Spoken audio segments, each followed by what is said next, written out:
พระสุรางคมสูตรต้นกำเนิดของภาวะถูกครอบงำตอนที่4ของ7ตอนในระหว่างอาจารย์และลูกศิษย์ให้ไว้เป็นภาษาอังกฤษในวันที่25ธันวาคมคริสตศักราช2018The Buddha say, I point the way, huh? I point to the moon, huh? But I'm not the moon, so you follow the finger, see the moon, okay? Now, so if he fall into the Avicii hell, that is terrible. That is a relentless hell. It don't give you any tea break. Remember the story I told you? There's some hell has some tea break, some coffee break. Yeah, there was one person who didn't do any good thing in life, did some bad thing, not too that bad. So he died, he went to hell. I told you this story already. And then, because he is not all that wicked and evil, so he has a choice. He can choose his own hell. Yeah. So he went here and there. He said, oh, this hell, they're boiling people in oil. This one, they're chopping people alive. That hell, they're crushing people again and again. And you feel all the pain and suffering, but you cannot stop. You cannot die. In this world, even if you are punished or you are killed, you die. At least you escape from that. But in that kind of hell, in hell you don't die. You continue to suffer forever. That is called Avicii hell. Relentless. That one did non-stop. Okay, so that guy, he went to see so many hell and he said, oh no, this is terrible, that's terrible, terrible. And then he went to the last hell, he saw people standing in a filthy pit, you know, with excrement in it. But they're standing there half up to their waist and drinking coffee or tea. Yeah. And he said, okay, this one not bad, at least I can drink coffee and tea. Standing in the field is bad, but okay, can drink tea. Okay, so he said, okay, I stay here. And after he said that, and the bell ring, you know, the devil say to everybody in the filthy pit, okay, tea break over, turn your head back upside down. Okay. It sounds funny, but don't get there, huh? Mm-hmm. But that is not Avicii hell. Avicii hell is relentless, never stop, and it's all kind of punishment, suffering, and pain forever. Yeah? And like the story I told you about somebody who been killing chicken to make food, and then he repented very sincerely, and the hell make him swallow burning coals, remember? But that was because he already repented.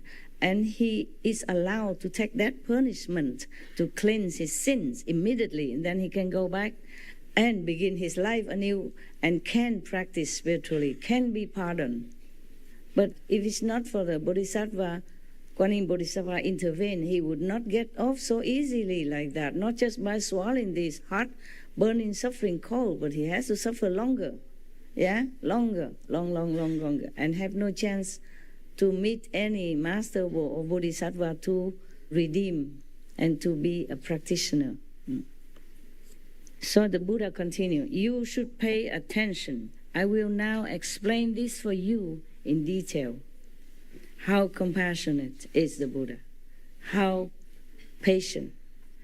I don't know if I have that much patience like the Buddha. But of course, he's a man, you know, the more stressful, the more work, the more tough. Formerly, when the matriarch system was still in full gear, the men, of course, do all the heavy job and stressful job. Women are the director of the company, group, or house. Yes, she's a brain, a think tank.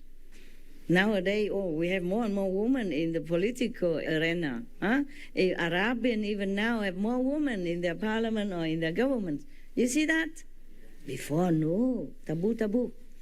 India has a female president Oh, I was surprised all the time. India, maybe, but this Arabian country, huh? Women go out, have to cover. I have to have a company of a man. And now they go into politics, appointed, invited to, even. Incredible change in our world, huh? So much change. I'm so happy. Yeah. Thank God. Thank God. Thank Buddha for blessing our world. Please give us more blessing as much as we can take it. Buddha and God would have blessed us more, but we can't take it. The people in this world is like infant, you know? You cannot give too much good food. Slowly, slowly. I wish it could be done like yesterday, but it's doing fine, yeah. Now, Ananda stood up, and with the others in the assembly who had more to learn still, meaning they're not completely awakened without learning. They still need to learn. Yeah. Bow joyfully. They quiet themselves in order to listen to the compassionate instruction. The Buddha told Ananda and the whole assembly, thus, you should know that the 12 categories of beings in this world of our flaws are endowed with wonderfully bright fundamental enlightenment. What do you mean our flaws? You mean defects, yeah? Not perfect. So that means our flaws. So, translation, you know. Yes, it's difficult to translate from Sanskrit already to Chinese. And it's more difficult to translate from Chinese to Vietnamese, and Vietnamese to English, and vice versa. So sometimes some of the lecture that air on TV, I have to look if I have time. No. Because the translation are not always perfect, yeah? And sometimes even opposite. So if I have time, I always look, yeah? I normally did not look. I thought, the teaching of all the saints, it should be perfect already. I don't check. But sometimes accidentally I saw something. I said, oh no, then I have to check. You understand what I'm saying? Because the translation is not always correct, yes. The translators, they work hard. They try as best as they can to understand, and then in order to make us understand. But if they did not understand completely, then of course they just did what they can, their best, yeah? Maybe just like word to word. The Buddha told Ananda, you should know, okay, so all people in this world are endowed with wonderfully bright fundamental enlightenment. Just like he say, all beings have Buddha nature inside. That's the same, okay? It's a different way of saying. Or like a saint or the Jesus say, the kingdom of God is within you. Yes. Or you are children of God. But it's not awakened, sleepy children of God. Yeah. Dormant Buddha. That is the problem. That's why the Buddha, Jesus, or the saint have to come down and shake us up. Wake up, wake up. So whenever a saint come, all the prediction make it so beautiful, like, oh, a king so and so will come and will make the world wonderful and bright and new age, golden age, etc. And then we expect that, okay, when the Buddha come, wave a hand and the world become nirvana or Buddha's land. It's not like that. To their disciples, the world is a Buddha land. Okay? They cannot change the whole world, at least at those times. Therefore, when we see the prediction with how come? Yeah? They say so glorious thing about golden age when Jesus had appeared, Buddha came, and all that, as if the whole world would have become paradise. It is like that for their worthy disciples, for the worthy followers. That is their world. Yeah? The Buddha created that. Jesus created that. So his disciples live in that kind of blissful energy all the time, even with him or at home. anywhere in the society. So the Buddha say here the same, like all beings here have Buddha nature anyway, have inherent enlightenment and brightness. The enlightened perfect substance of the mind, which is not different from that of the Buddhas of the 10 directions. You have all that, what the Buddha have inside. Just sleepy inside, covered. It is a pity, no? Yes. Yeah, and it takes so long to reclaim it again. Take a lot of work to reclaim it again. But at least you know what are you going to work for. Huh? Just like you take a job. Well, you don't even know if you're going to get paid. How long can you be in here with the boss kick you out tomorrow? How much will you get paid? That is very frustrating, right? But if you get a job, you have a contract, guarantee, work forever. Every month, 10,000 US dollar, bonus, benefit, Christmas, holiday off, 1 month vacation. Then you feel, oh, I work very hard every day, but I got something. It is worth it. It's the same. The light and sound and whatever scenery in a vision for you, it's a payment. So that you know, oh, you got something. Yeah, but it's not complete yet. Understand me? You continue to work. But at least you know you get paid. But the payment is not all that you get, and it's not the only thing you get. The best is that your contentment, your happiness with your work, because it's a good job. It's a good environment, good colleagues, good boss, the boss is kind, generous, etc., etc. See? And the security of your life, of your family's survival, this is also important. The same, the light and sound are not all, okay? It's not the ultimate. It's just the reassurance, the precepts, the moral elevation, the virtuous, the loving kindness that you develop. That is even more important. The happiness inside you, that's even more important. You understand? All of that together is not just that, but of course the light and sound help you, make you happy, cleansing you, assure you that you go on the right path. Yes. Because we heard that all the saints have light. You know, God is light. God is love, yeah? God's sound is like the thunder, like the water. Yeah, if you hear that, you know, oh, okay, I'm near God. Or contact with God. In the Buddhist Sutra also mentioned like that. In the Lotus Sutra, the Buddha also mentioned this kind of water, the sound of the sea, yes? And the light. All the time Buddha mentioned everywhere about light. Yeah, that some monks see the light, some monks doesn't. Why? Yes. And some monks, his disciple can hear the sound, and some cannot. Why? But that is another chapter. But I mentioned that maybe someday, by chance, I will see those chapters again, and maybe I read the whole thing. Okay? The Buddha lived until 80 years old at least. Yeah, he has maybe 50 years to preach. So it's a lot of things that he said, yes. But lucky for us that he lived long. And in India, people are more benevolent. And the fact that he was a prince and he left home, many king and government also have some kind of respect toward him, because they have no fear from him that they will take over their kingdom or their position, because the prince already left his own kingdom.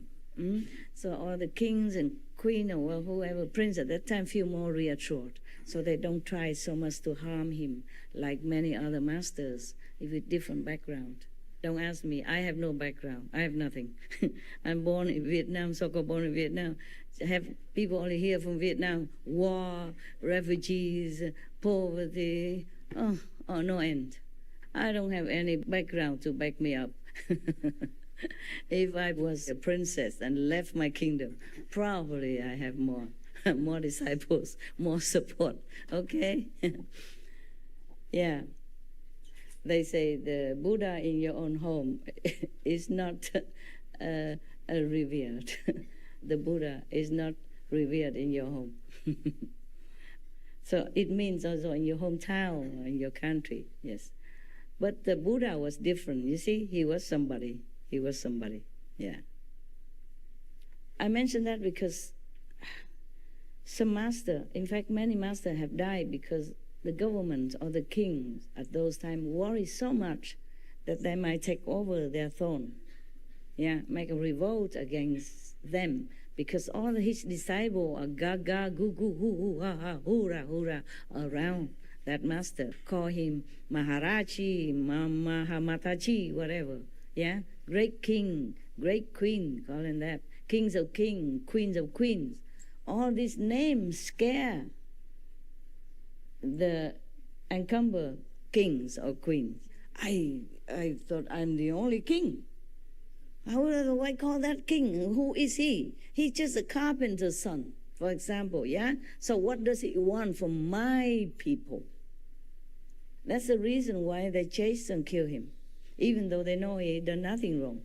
Even the judge who carry out his punishment, you know, his descendant also say, I wash my hands of this sin, because he did not want to kill Jesus.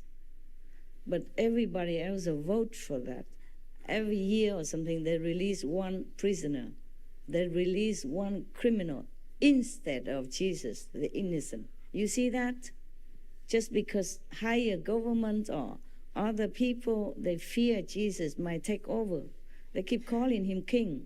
Before that, they predict that a man will be born as king of the Jews. You remember that? Yes. He not ruling anything. And even he kept telling, my kingdom is in heaven. Yeah? My kingdom is not here. He even tell his disciple, teach his disciple to be detached from whatever possession they have. Like, lay you not your treasure on earth where moth and insect can destroy, but lay your treasure in heaven where it is safe and secure. He even teach his disciple like that, meaning he don't care about anything about this world, but they still afraid. They're still afraid that Jesus' influence will make people revolt against them and then make him become king. He's a king of people's heart. That is correct, but he cares nothing about kingdom. But of course, the king at that time and the government at that time, they cannot capiche that because they're not enlightened enough. For them, their throne, their position, their kingdom, their job, their possession, their tax money from people, their control over their subject are the utmost important. Therefore, they fear losing that. Yeah. So anyone else who won the heart of their so-called people, then they fear, of course, yeah, that the people might take their money and possession, give it to the master instead of paying tax, instead of making offering to the government. What if the people offer all the money to the master and then they have no more money to pay tax? Then the king cannot live in luxury. The officials cannot have the best carriers of horse in town, etc., etc. Oh, people fear of everything because they think things belong to them. The kings, the government thinks that the people belong to them even. That is the thing. They don't think that the people belong to God, to heavens. Now you know why many masters die early or die agonizingly, die wrongly, die innocently. Just because of that. That's why Buddha lived long, longer than many of the masters. You see now, he lived until 80-something. Jesus only 3 years something, in the prime of his life. Prophet Muhammad, peace be upon him, also been harassed all his life. Other masters, the Sikh masters, also has been tortured, mentally, all their lives, physical also, and killed. For example, many other masters in the history of mankind died one way or another unnaturally, without guilt, without any crime, without any harm done to anybody, just because or those who in power don't like what they say. Yeah, sometimes, or worry that they might take over their kingdom or their possession or their position, etc. Or it's just all kind of thing like that. It's nonsense. It's really no ground because the master don't even care. But they wouldn't believe that because for them, the position is so important. The thought is so important. How can another man don't think that is important? It's no such thing. It's impossible. They could not believe that. Just like a man who's so much in love with his wife. So he's so jealous with any man who kind of even look at her or just say some compliment. He thinks, oh, yeah, what do you want for my wife? Maybe that man doesn't want anything. He's just a polite man. He's not even in love with that guy's wife. He don't even fancy her. Maybe he's already in love with someone else deeply. And then all other women are meaningless to him. You know that, man. If you're in love with one girl, other women in the whole world, you don't care, right? Mostly. Most women, you don't care. But that man, he's too much possessive of his wife, my wife. So he would doubt any man who go near and blink at her or glance at her or say something nice to her. He's already feeling defensive because he treasures his wife too much. Just like the king treasures his throne, his position, his richness, his power, fearful of any other man or any human being who possess power like him that win the hearts of other beings. Yes, that the king might not even win at all. That maybe the king know, okay, the people only fear me but not love me. And then this guy, oh, he's nobody. Everybody loves him. Run after him, worship him, touch his feet, bow to him, giving him this, giving him that, do anything for him. Oh, then he wanted to be king, huh? You want to compete with me. You see what I'm saying? Jealousy is terrible.